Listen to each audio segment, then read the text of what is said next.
Ja, god eftermiddag og velkommen her i Jensens Hyggecorner.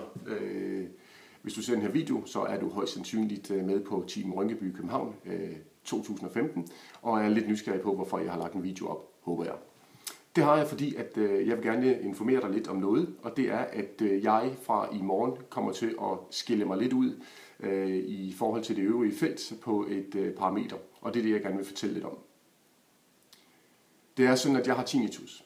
Og tinnitus er jo en indre støj, man har i sit hoved, uden en ydre påvirkning. Og det kan man have i forskellige grader. Jeg har det i meget svær grad, så jeg kan ikke maskere min tinnitus med noget, med nogle lyde, og jeg kan høre den altid, hver dag, 365 dage om året. Min fjende nummer 1 i forhold til tinnitus, det er støjpåvirkning. Og når man cykler, så får man faktisk rigtig meget støjpåvirkning. Det er sådan, at hvis man cykler med over 25-30 km i timen, eller hvis det blæser med 7 sekundmeter, så kan ens hørelse faktisk begynde at tage skade af det. Og det kan jeg ikke udsætte mig selv for. Så jeg har forsøgt med nogle forskellige løsninger.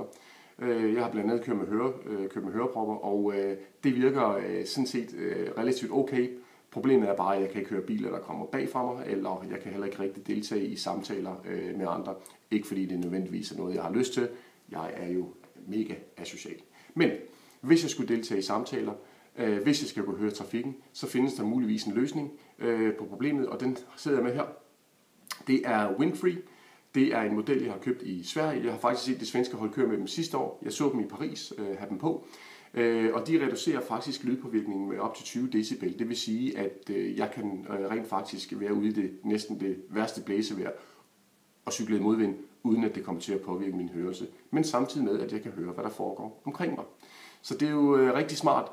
Det eneste, der er usmart ved det, det er måske, at de ikke ser så vanvittigt tjekket ud, når man har dem på. Man sætter dem på ørerne, og det er en one size fits all, og jeg vil sige, hvis de fedter mig og mine ører, ja, så fedter de i hvert fald også dig, fordi at det findes ikke meget større end det her. Altså ørerne. Lang historie kort. Jeg har det med på, det ser vildt tjekket ud.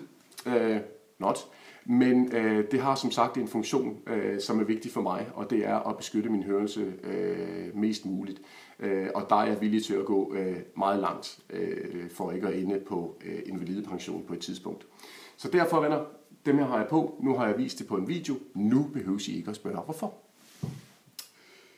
Noget, som jeg gerne vil opfordre jer andre til, det er at fortsætte med at køre uden nogen form for beskyttelse, fordi at jeg arbejder jo også i Oticon, og i Oticon er det jo sådan, at vi lever af folk får høretab.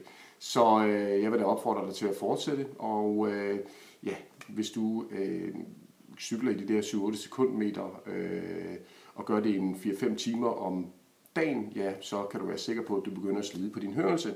Så det er helt perfekt. Vi ses i en af vores klinikker. Husk at spørge efter et Oticon-produkt.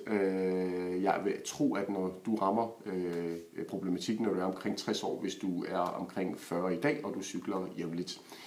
Så tak for det, og tak fordi I kan tolerere og acceptere mit lille handicap. Så vi ses i morgen, og forhåbentlig til en god og vindfri dag.